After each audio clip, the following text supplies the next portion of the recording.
Latest at Newark Airport, hundreds of more flights delayed or canceled as we hear new frantic air traffic control audio when controllers lost contact with planes. A system overhaul could be on the way. And all this comes as the Real ID finally takes effect this morning. Our transportation correspondent, Gio Benitez, is at Newark Airport tracking it all for us. Good morning to you, Gio.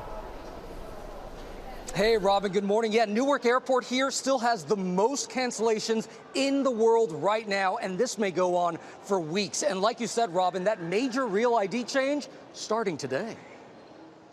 This morning, hundreds of flights canceled as the travel nightmare, which began at Newark Airport, ripples across the country. At the heart of it, an outdated air traffic control system that the administration is looking to fix. We need to build a brand new air traffic control system. Secretary of Transportation Sean Duffy set to lay out his overhaul of the nation's air traffic control system, desperately needed after decades of neglect. These facilities have to operate as we're building new radar, fiber, radios, sensors. This after a major outage last week cut off communication and radar between air traffic controllers and airplanes around Newark Airport for 60 to 90 seconds. In newly obtained audio, you can hear that confusion.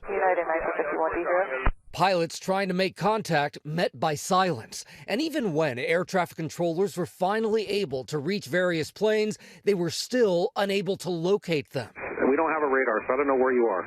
And we now know it's not the first time. Similar radar and communication outages happening once a month from August to December at Newark. Radio communications alone also going down at least 8 times. It all comes as another big change hits airports. Real ID now in effect. Hours-long lines from coast to coast ahead of today's launch. This is my 3rd attempt.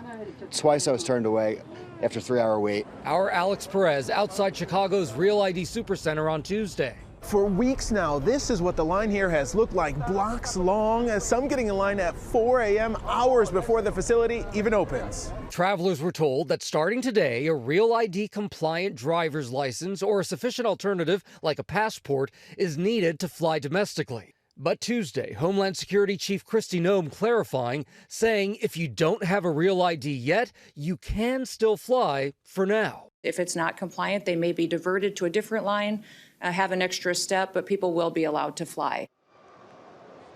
Okay, so here at Newark Airport right now, they aren't separating people without that Real ID just yet into a separate line. They're just keeping them in the same line and putting them through an extra screening process. So right now, I got to tell you, it's been pretty smooth, but you can see there's not a whole lot of travelers right now this morning. Later on in the day, as those travelers start to pick up at airports across the country, that's when we may see issues. So just give yourself some time. Another tip here, just travel with your passport, no matter where you're going. If you're traveling domestically or internationally, just bring this with you. This is going to save you some time if you don't have that Real ID. And also, if you have that AAA membership, try to use that because you can actually call their offices, schedule an appointment, and in some states, you can actually get your Real ID right there at the AAA office. So just bring that passport. Yeah, good advice there. Yeah. Great advice, Gio. Thank you, Gio.